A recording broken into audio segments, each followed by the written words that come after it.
Здравствуйте, друзья! Сегодня у нас 18 июля, вторник. Начну с последних сообщений. Только что закончилась встреча контактной группы по Украине, которая известна также как группа «Рамштайн». Проходит еще пресс-конференция, и было распространено заявление министра обороны Соединенных Штатов Остина. Несколько фраз из этого выступления, чтобы вы поняли, как оценивается в целом ситуация. Итак, это все цитата. «Контрнаступление Украины знаменует собой ключевой момент в этой трагической войне. Вооруженные силы Украины взяли на себя инициативу по восстановлению контроля над своей суверенной территорией. Однако агрессия России против Украины привела к крайне нестабильной ситуации. Путинская война продолжает нести ужасные и кровавые потери. Как я уже говорил, борьба Украины за свободу – это марафон, а не спринт. Мы обеспечили Украину важнейшими средствами ПВО, боеприпасы, мы не собираемся останавливаться. Так что не заблуждайтесь. Мы будем продолжать и перевернем небо и землю, чтобы Украина получила все, что ей нужно». Ну, дальше он перечисляет, что совсем недавно анонсировали для поставок в Украину некоторые страны этой контактной группы, в частности Норвегия, Франция, Германия.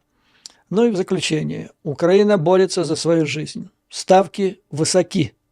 Но эта контактная группа никогда не уклонялась от ответа на вызовы. Следующее. Срочное сообщение. Трамп сегодня распространил на своем аккаунте в одном из соцсетей сообщение о том, что он получил письмо от следственных органов, согласно которому ему намерены предъявить обвинение в организации заговора с целью государственного переворота. Это по поводу событий 6 января, когда Трамп не хотел слазить с табуретки и фактически подстрекал толпу на захват Конгресса Соединенных Штатов Америки. По словам Трампа, как он их изложил в этом посте, ожидается, что он будет вызван в суд в ближайшие дни, где ему будет предъявлено официальное обвинение. Еще раз, это обвинение в организации государственного переворота. Уникальная ситуация. Никогда еще в Соединенных Штатах, в истории США не было случая, когда человек, выставивший свою кандидатуру на пост следующего президента, обвиняется в организации государственного переворота. А накануне Трамп сделал заявление, вернее, не заявление, он давал интервью телеканалу Fox, известной журналистке Марии Бартиромо, в котором он отвечал на ряд вопросов внешнеполитического характера о своих возможных действиях, ежели его изберут президентом. Это было до того, это вчера он дал это интервью, а сегодня он получил письмо от следственных органов. Так вот, ему был в частности задан вопрос в отношении того, как он собирается урегулировать за 24 часа агрессию России и последовавшую за ней войну в Украине. Ну, она задала этот вопрос, Трамп сразу уклонился и начал рассказывать о том, что он уважает президента Зеленского. И он его никогда не критиковал за ту ситуацию, которая привела к первому импичменту Трампа. Вы помните, там вопрос стоял, его обвиняли Трампа в том, что он в своем телефонном разговоре с Зеленским фактически дал ему указание: если ты хочешь, чтобы разморозили помощь и предоставили. Там было 200 миллионов, которые выделил Конгресс, и Трамп его заморозил. Ну, Трамп сказал, что он хочет, чтобы Зеленский сделал ему несколько услуг, главная из которых заключалась в открытии уголовного дела, или уголовного расследования против Байдена. И мало того, чтобы его еще, желательно Зеленский, анонсировал по CNN. Ну, Бартиромо попыталась вернула его к изначальному вопросу, и после того, как он рассказал, что у него хорошие отношения с Путиным и Зеленским, она задает ему вопрос. Но этого, наверное, будет недостаточно для того, чтобы Путин прекратил бомбить Украину. Трамп отвечает: нет-нет, я этого не говорю. Я говорю, что я очень хорошо знаю Зеленского, я очень хорошо, даже лучше знаю Путина. У меня хорошие отношения, очень хорошие отношения с ними обоими. И дальше, внимание, потому что эти слова, я уверен, чем всевозможные трампистские пропагандисты, блогеры будут говорить, как завалит оружием Трамп Украину в случае своего избрания. Так я буквально цитирую, что он сказал. Итак, я бы сказал Зеленскому, говорит Трамп, все, закончили. Имеется в виду, помощь закончили, естественно. Войну закончили. Надо договариваться. То есть он говорит Зеленскому, что больше по-английски звучит no more. No more. То есть больше нет никакой помощи. Точка. Иди договаривайся. Затем, продолжает Трамп, я бы сказал Путину, если ты не договоришься, мы дадим им, то есть украинцам, очень много. Мы дадим им больше, чем они когда-либо получили, если придется. Я заключу сделку за один день. За один день. Ну, то есть, еще раз, прожуем. Он говорит Зеленскому, все, no more, никакого больше помощи. У Украины остается боезапас на сколько там? На пару недель, на 3 недели. Как мы дальше будем говорить, ВПК Украины практически не работает, мало что сделано, если вообще что-то было сделано за прошедшие 1,5 года. В Мордоре ВПК, наоборот, раскочегаривается. То есть у Путина все продолжает поступать, он начинает стрелять, продолжает стрелять, ВСУ стреляет все меньше и меньше, и наконец-то все заканчивается. Ну вот и все, договаривайся. Путин на каких условиях? Ни слова о том, что там о уставе ООН, право, значит, о неприкосновенности границ, ни слова со стороны Трампа. Как хочешь, так и договаривайся. В тех условиях, когда у тебя больше помощи нет, стрелять нечем. Путин захватил от 17 до 20% твоей территории, помощи тебе никакой. Договаривайся. А на каких условиях? У Путина условия мы знаем, с учетом сложившихся сейчас реалий. Ну, дальше вот. Разжуем эту, что он скажет Путину. Если ты не договоришься, мы дадим им очень много, украинцам. Но Путин будет договариваться. Он скажет Трампу, ну я хочу, я же говорю, я давно, он и сейчас говорит, что я хочу договариваться, с учетом сложившихся обстоятельств. А если учесть, что Трамп, будучи президентом, в свое время сказал, что он верит Путину больше, чем 17 агентств разведывательного сообщества США, то он опять поверит Путину, что Путин договаривается. И надо, Трамп раньше-то говорил, что там полно русских живет на тех территориях, которые Путин сейчас то ли захватил, то ли освободил, да, поэтому надо их отдать. Он же сказал недавно, Трамп, сейчас он немножко просто так пригладил это все, учитывая предвыборную кампанию. Ну вот и все. То есть все в первый же день. Никакой больше помощи Украины, как хотите, так и договаривайтесь. Привет, ребята. 24 часа он обещал, он это сделал.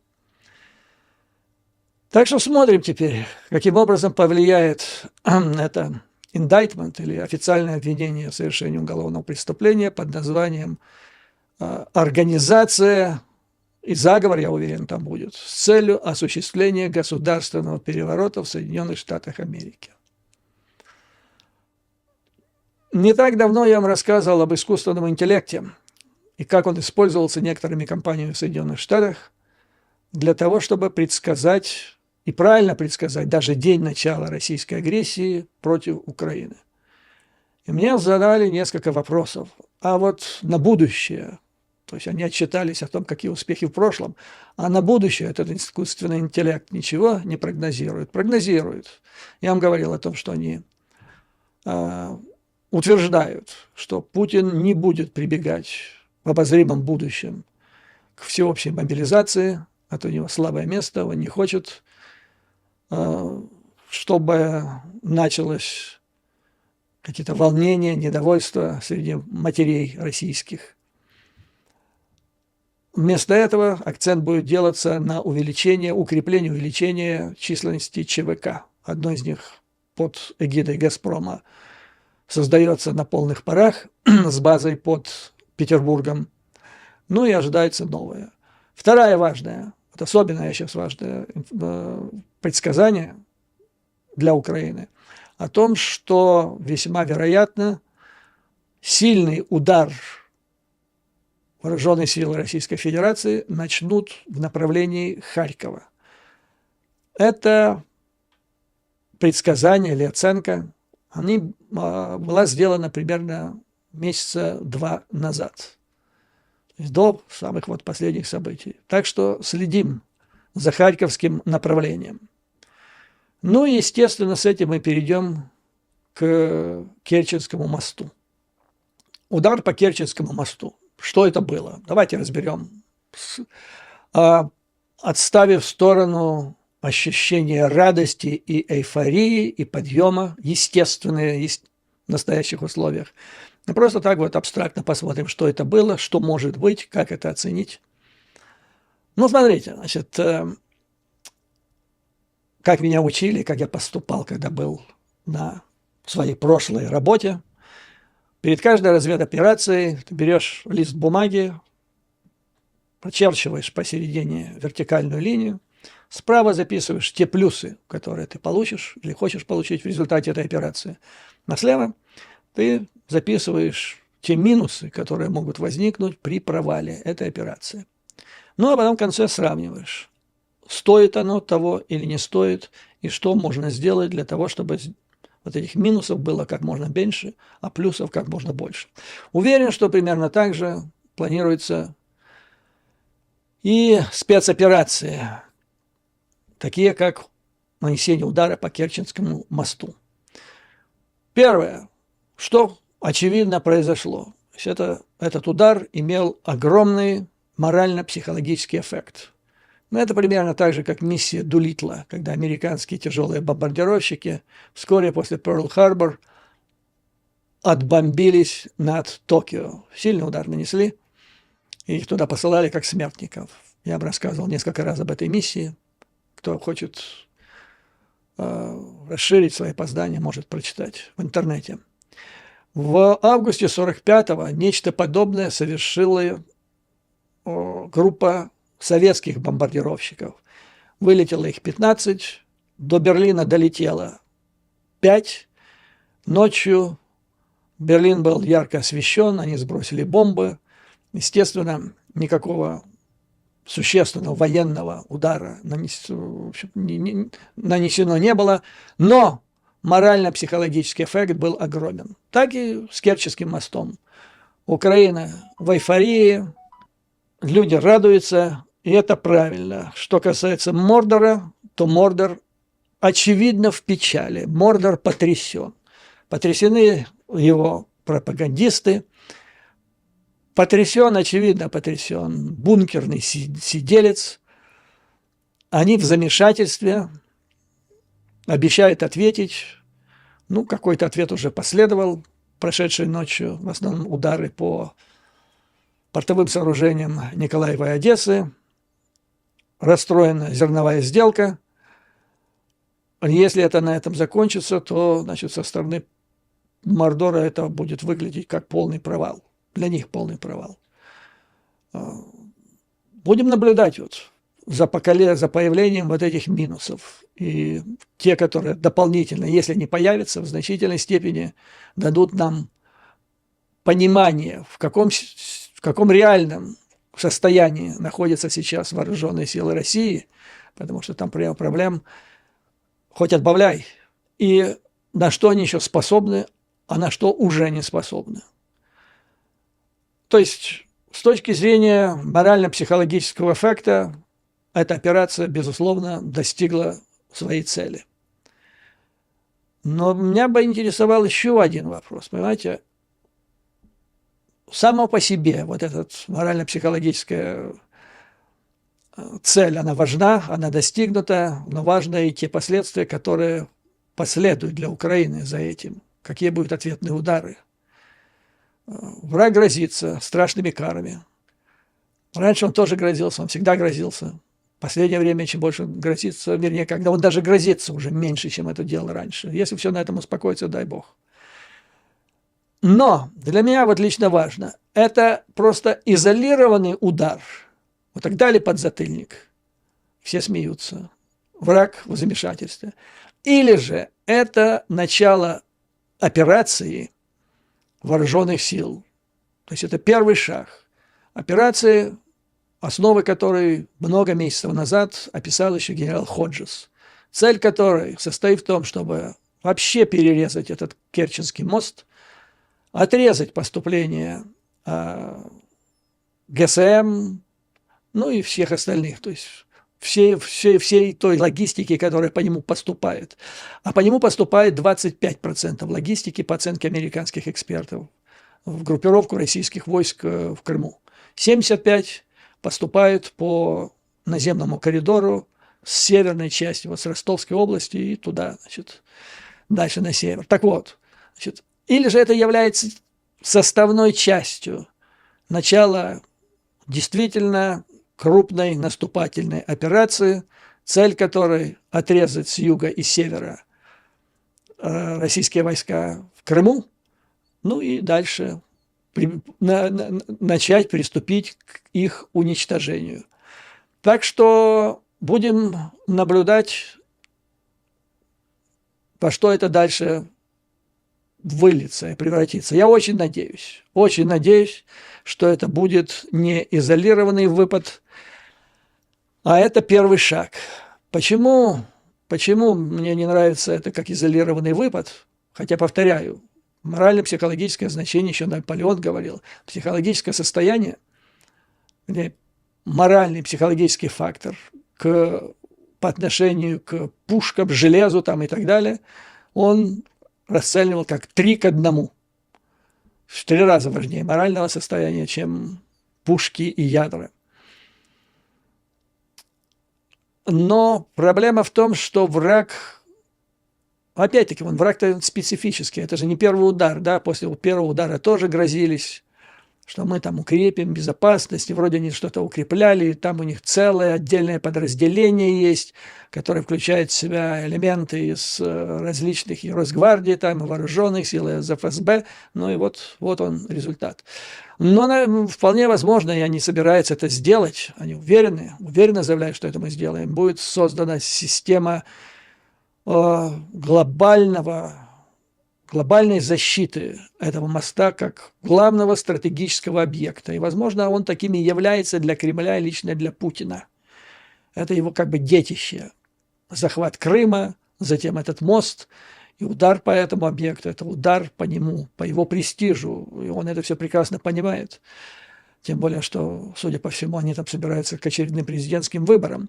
Поэтому они укрепят защиту с воздуха, защиту с земли, защиту с поверхности моря и защиту под водой. Потому что они понимают, вернее, они еще говорят до сих пор, они, несмотря на утечки с украинской стороны о якобы применившемся там британском аппарате американского происхождения, российские пропагандисты, во всяком случае, по состоянию на вчерашний вечер, еще говорили о каких-то квадроциклах, которые сделаны украинской стороной. То есть они укрепят эту оборону, для этого потребует какое-то время. Но когда они это закончат, то дальнейшие нанесения по Керченскому мосту будут затруднены.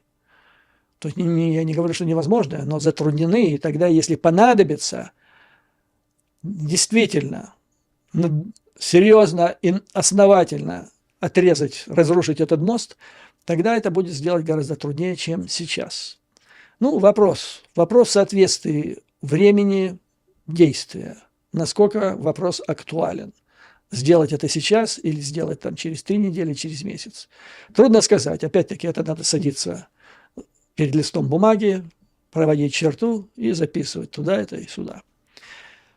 Американские аналитики подчеркивают, что Украина серьезно продвинулась, имеет преимущество перед российской стороной в производстве недорогих, как они называют, недорогого актива, беспилотных аппаратов морского, надводных или подводных. Они являются недорогими, имеют большую разрушительную силу, и, как они пишут, есть основания полагать, что именно они были использованы для повреждения ключевого российского моста в Крым. И что самое главное, ну, может, не самое, но одно из важнейших, так сказать, моментов во всей этой истории. Стоимость производства и выпуска этих аппаратов значительно меньше, во много раз меньше, чем стоимость усилий по защите от них. Вот что значит американская это стоимость, эффективность. Сколько ты получишь, то есть стремление на каждый вложенный доллар получить как можно больше бэнг, как они говорят, шума, звона, ну, в общем, эффекта. Но кроме надводных, подводных беспилотников есть еще и воздушные беспилотники, о которых мы прекрасно знаем.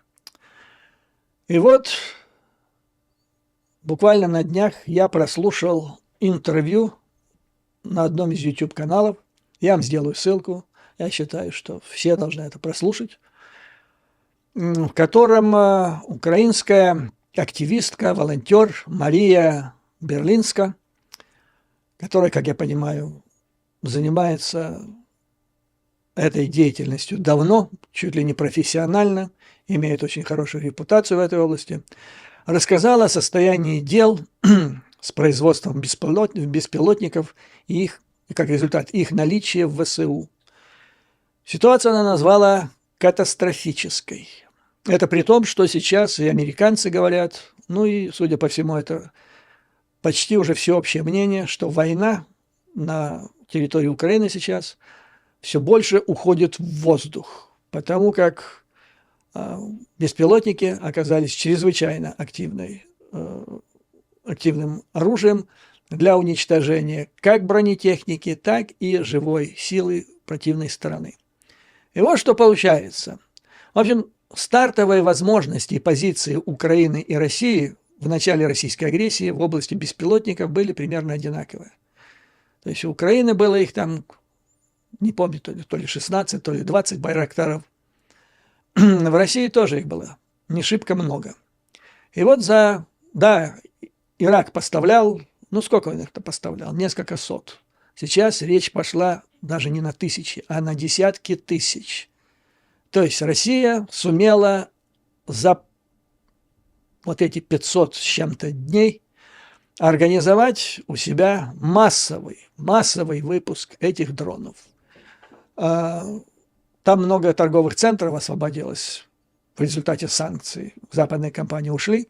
И вот они берут эти центры, завозят туда соответствующие станки оборудования и клепают, как сосиски, эти дроны. Уже их количество таково, что, как говорят руководители этого процесса в России, уже на каждый поставленный, имеющийся в распоряжении ВСУ танк, у них есть уже по 2, по 3 дрона. А вообще так развитие стратегически идет так, чтобы и на каждого бойца ВСУ в идеале было по дрону. То есть они производят их уже роями, так и называют, чтобы он там не летал 1, 2. А вот вылетает один беспилотник, они уже настроены на то, чтобы фиксировать бронетехнику, допустим. Не железную там какую-то машину, не трактор, а именно бронетехнику. Он определяет сосредоточение бронетехники в какой-то локации, затем дает сигнал, и вылетает их рой, и начинают атаковать. Вот я смотрел по вражескому телевидению один из репортажей по поводу производства. Речь идет там, сейчас они налаживают изделия 51, 52, 53. Судя по тому, как они рассказывают, чрезвычайно эффективные аппараты. И, повторяю, их количество сейчас, ну, Мария Берлинская сказала, не то, что там в 2 раза, не то, что в 3, на порядок выше количество производства. А это очень важно, не только качество, но и количество, потому что именно с беспилотниками количество, оно по себе уже важнейшее качество. А в Украине этим должно заниматься, по идее, Минобороны. Но Минобороны как-то устранилась от этого. И инициатива по собственной инициативе главы Минцифры. Там оказался молодой, деятельный, с мозгами руководитель, который провел инициативу, сказал, мы будем этим заниматься, занимаются. Но этого недостаточно. То есть это делают сейчас энтузиасты, а должны заниматься стратегии, которые видят не только проблему там одну с дронами, они должны видеть вообще всю карту войны. И не только, то есть под картой войны, я понимаю, не только ситуацию на поле боя и на отдельном участке, а вообще экономику, политику и в том числе военное дело. Такие люди, по идее, должны сидеть в Министерстве обороны. В России этим процессом, да, там руководят Министерство обороны. В Соединенных Штатах, в любой стране, которой квалифицированное правительство, этим руководит военное ведомство. Ну, потом распределяет, кто делает что. Здесь Минобороны, в Украине полностью самоустранилась. Легче и приятней закупать яйца по 17 и выводить миллиарды гривен в офшоры, бесследно их там закапывая. То есть вот, я вам когда-то говорил, когда чиновный аппарат, когда ведомство начинает заниматься бизнесом, оно не может заниматься делом своим непосредственным, которым обязан заниматься по закону. Все. То есть вот как только возникла у чиновников Министерства обороны вот эта масса денег, которые ушли, только им известно куда, оно, как эффективная рабочая сила, то есть мозговой центр для управления, управляет она как интендантская служба, она поставлять должна соответствующее оборудование, вооружение ВСУ. Оно с этим не справляется. Оно там, и его чиновники там, где идет деление бабла, вернее, накручивание, отрезание, увод в сторону и затем, значит, управление этим баблом. И вот в результате мы имеем то, что имеем. То есть ситуация, Остин сказал, мягко сказал, что нестабильная, а украинская волонтер Мария Берлинская говорит, что она катастрофическая. Как будет решать этот вопрос, значит, дальше, я не знаю, потому что я вам неоднократно говорил, еще месяцы назад, по моему наблюдению, это одно, вот на важнейших управленческих должностях сидят люди, которые совершенно, абсолютно не имеют никаких компетенций для того, чтобы этим делом заниматься. Сидели, ждали, ждут. Я даже знаю, вот надо некоторым, вы понимаете, какая система создана в рамках Минобороны. И там есть еще одно агентство, которое возглавляет Шарапов. То есть все запросы в зарубежное государство должны пройти через вот эти две инстанции, и там должна стоять подпись двух лиц, которые находятся под контролем Ермака. И только они определяют, что надо закупать, а что не надо. И есть случаи, вот сейчас текущие случаи, когда одному из подразделений, связанных с обеспечением безопасности Украины, нужны супербеспилотники. И готовы им поставить эти супер. В соответствующей стране есть разрешение, они могут дать. Но им надо, чтобы это прошло официальная заявка. Но там они сидят, вот, которые должны поставить подпись, и не ставят ее.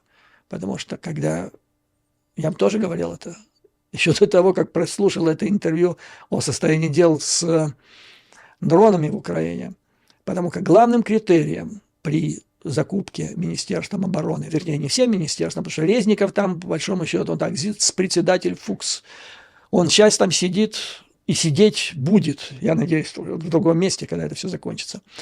А пока главным критерием там не то, что действительно надо позарез, а какая там норма будет отката или компенсации, или процентом и так далее.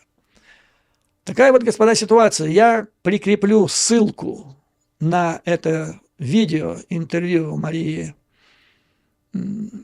Берлинской. Послушайте, чтобы вы понимали, что происходит. Это я говорю тем людям, которые реально хотят понимать, какая реальная ситуация в стране и что можно сделать для того, чтобы ее улучшить и действительно добиться победы.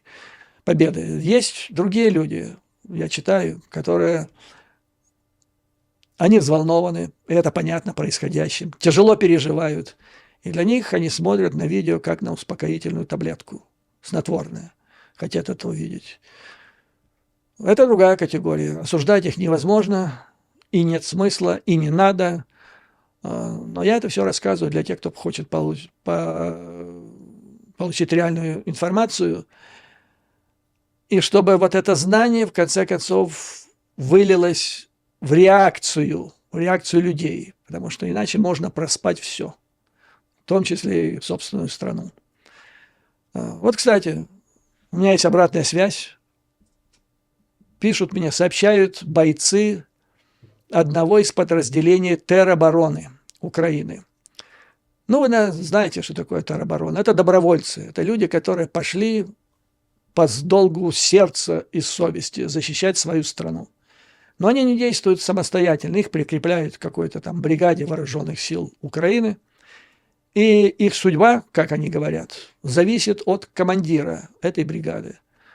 Хороший командир, профессиональный, все, он действует, использует их во взаимодействии со своим подразделением. Он делает артиллерийскую подготовку, что важно, чрезвычайно важно. То есть использует их с умом, чтобы результат достичь и живую силу сохранить. Но иногда получается так, что подразделение теробороны попадает под руководство неквалифицированного, скажем мягко, начальника, которому вообще плевать на эту тероборону, но он не дает им никакой артиллерийской подготовки и использует их в качестве легкой пехоты. Легкая пехота – это которая вот там, где местные штурмы начинаются, и там, где несут люди огромные потери. Ну, они не жалуются на это. Они в бою, и они не собираются оставлять эти позиции. Они сражаются не за денег. Но их возмутило вот что. Бывают там легкие ранения, контузия. Вот сейчас у них произошел случай. Контужено 2 бойца. И им положено на восстановление после контузии до 4 дней, которые они, как правило, проводят, ну, если не в окопе, то где-то рядом. Вот. Они не едут домой, как правило, они вот там, в соседней деревне, за полкилометра от линии фронта. И, о чудо, вот за эти 4 дня им не платят. То есть, получается, деньгами распоряжается Министерство обороны. Повторяю, то самое Министерство обороны, которое покупает яйца за 17 и вывело за несколько месяцев прошлого года около, не менее $1 миллиарда бесследно и закопала в офшорах.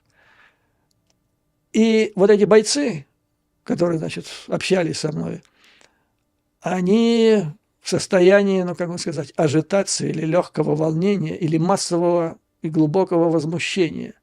Они не могут понять, почему у Министерства обороны вот есть, очевидно, есть огромные деньги, которые уходят неизвестно куда. Они не могут понять, почему сейчас меняют брусчатку на улице Богдана Хмельницкого в Киеве. В других городах происходит озеленение, бьют фонтаны. Известная статуя, монумент Матери Родины. Сейчас там будут менять ей герб на трезубец. Правительство выделяет большие деньги на съемку сериала какого-то к Новому году. Все это, может быть, и нужно, и так далее. Но что ж такое наплевательское отношение к человеку с ружьем, к защитнику Родины? И вот их слова, я вам вот буквально передам. Их позиция. Вот таким отношением нас хотят лишить мотивации. То есть делают все, чтобы мы плюнули на все это и снялись и ушли домой. Но не получится. Когда все это закончится, мы придем и спросим очень строго с тех, которые вот так с нами поступали. В этой связи я хочу вам порекомендовать еще одно видео. Человека, который я вообще первый раз услышал сегодня, зовут его Павел Себастьянович, который он рассказывает, как миллиарды долларов сейчас уходят местные органы власти, где они используются, в общем, осваиваются. Вы знаете, что такое освоение денег, да? Когда одна плитка перекладывается, а деньги за десяток плиток уходит куда-то на другой счет.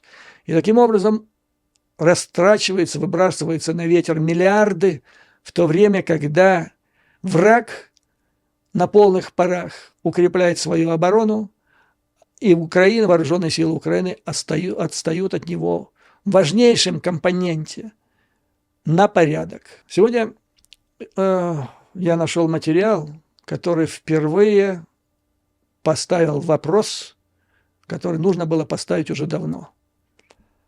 Мы неоднократно с вами обсуждали историю и сокрушали, что сейчас нет Рейгана, который в ответ на развертывание Советским Союзом ракет средней дальности СС-20 в западных районах Советского Союза, он развернул Першинги, крылатые ракеты, и этого там, с подлетным временем до Москвы 10 минут, и этого достаточно было для того, чтобы отрезвить обитателей Кремля и вылечить их от ядерной болезни, при помощи там, от болезни угрожать своими ядерными ракетами странам Запада.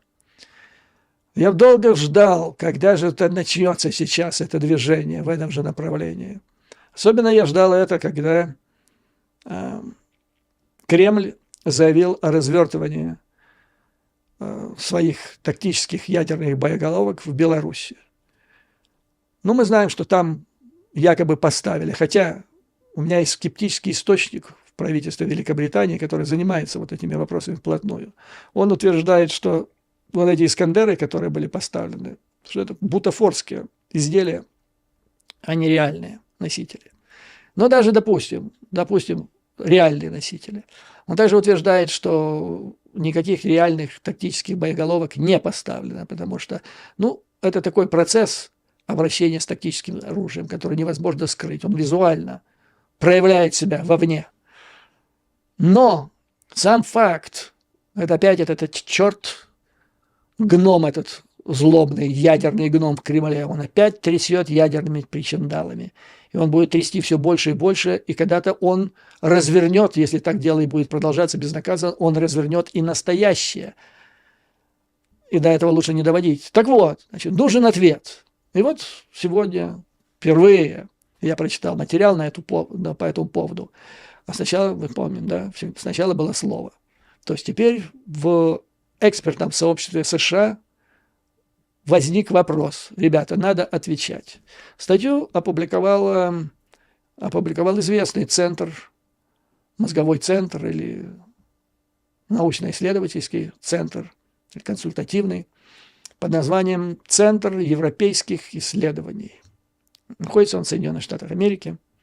Там многонациональный коллектив. Статью написал офицер, работающий в разведывательном сообществе Соединенных Штатов Америки. Он призывает как можно скорее ответить, то есть НАТО, Соединенные Штаты должны как можно скорее ответить России и правителю Белоруссии Лукашенко на вот эти их ядерные игры с тактическими боеголовками. Как это можно сделать? Первое, что они предлагают, выйти или объявить о прекращении соглашения 1997 года между НАТО и Россией. Все, там уже больше говорить нечего. Надо выбросить его как ненужную бумажку, потому что она уже не имеет никакого совершенно значения. Второе. И мы, кстати, об этом с вами говорили, это может быть самая надежная гарантия безопасности Украины. То есть Польша получает F-35. К ним они могут использовать боеголовки Би-61-12, которые были модернизированы, считается самым опасным оружием, потому что оно самое гибкое и в этом смысле самое эффективное.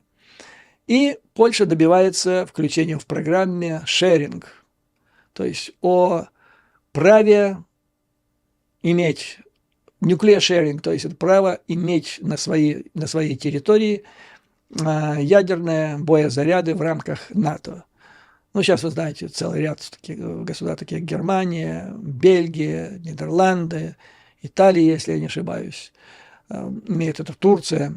Они участники, значит, этой программы. Польша очень хочет быть одной из участниц. По оценкам этого эксперта, сейчас вопрос об этом, ну, во всяком случае, ребром резко, как один из самых приоритетных, не стоит. Но он должен стать. То есть для начала вот эти F-35, их стандартный вариант не предусматривает возможности нести ядерную бомбу. То есть они должны быть, должен был сделать апгрейд для тех, которые пойдут в Польшу, с тем, чтобы они были потенциально готовы в любой момент, значит, нести на борту ядерное оружие. Ну и потом поставить на повестку дня этот вопрос. Даешь Польше возможность иметь на своей территории и возможность нести тактическое ядерное оружие. И тогда у Польши возникает ядерный зонтик. Ну, а там надо говорить дальше о двустороннем соглашении, как вот государство «семерки» объявило о двусторонних соглашениях с Сирией. Ну, включить туда помимо G7 еще и Польшу. И вот это может быть самая эффективная защита для Украины. Тем более на случай, что если, не дай бог, несмотря на все эти обвинения официальные в совершении уголовных преступлений, Трамп действительно будет избран президентом Соединенных Штатов Америки. Вот, господа, все это я рассказываю для того, чтобы мы все понимали, что ситуация, как говорит Остин, она подвижная, нестабильная. Как правильно говорит украинский блогер Мария Берлинская, она критическая, нужно мобилизоваться. Меня спрашивают, что такое мобилизоваться? Нужно общественное мнение, оно должно быть выражено в соцсетях. В общем, сила. Не надо сразу хватать вила и топоры и идти на Майдан. Сначала это можно, но очень эффективно сделать через социальные сети. Там вот те, которые сидят в Министерстве обороны еще выше, они должны понимать, что люди понимают ситуацию. Их нельзя усыпить при помощи там снотворной пилюли марафона, что они все понимают и что они держат их под контролем.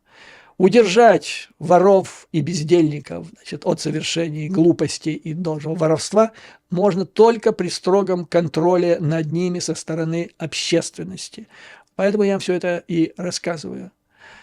Но есть хорошие новости, хочу вас порадовать. Хорошая ситуация в каком плане? По оценке американских аналитиков, имеет место растущее преимущество Киева в контрбатарейной борьбе. Это очень важная борьба. И даже одни из псов режима кремлевского на времена оккупированных территорий об этом с тревогой говорят. Так здесь цитируется бывший командир сепаратистов Александр Ходаковский. Не знаю, почему он быстрый, он, по-моему, там до сих пор болтается. Который сказал, что российская артиллерия не может ни подавить украинские орудия, ни конкурировать с ними по дальности стрельбы. А причина в том, что те радары для контрбатарейной борьбы, которые были поставлены странами НАТО в Украине, они на порядок более совершенны, чем те, которые имеют в распоряжении вооруженные силы России. Ну и, наконец-то, есть снаряды, такие как Excalibur, GMLRS, которые благодаря, значит, в связке с этими радарами могут наносить на большую дистанцию и более точные удары, чем это могут делать российские аналоги. Поэтому подводят итог авторы этого анализа, аналитического отчета. Украинские сухопутные войска могут лучше использовать слабые места в российских линиях обороны, когда у Москвы ослаблен артиллерийский потенциал. С учетом того, что на Украину из американских запасов поступили 155-миллиметровые кассетные боеприпасы, это артиллерийское неравенство будет только увеличиваться. То есть до недавнего времени Россия, ее стратегия и тактика в Украине состояла в использовании по максимуму преимущества в артиллерии. В России традиционно артиллерия – бог войны. Теперь в этой сфере, как утверждает автор доклада, медленно, но неуклонно преимущество идет в сторону, перемещается в сторону в ВСУ. Россия создает другую проблему теперь, как мы видим. Перемещает центр тяжести боевых действий в воздух в сторону дронов. И эту проблему нужно решать как можно скорее. Я уверен, что она будет решена. И все будет хорошо. Поэтому, дорогие друзья, как обычно, слава Украине и ее вооруженным силам. Враг будет разбит, победа будет за нами. Вам, как всегда, выдержки, мужества и твердой уверенности в нашей неизбежной победе. До новых скорых встреч!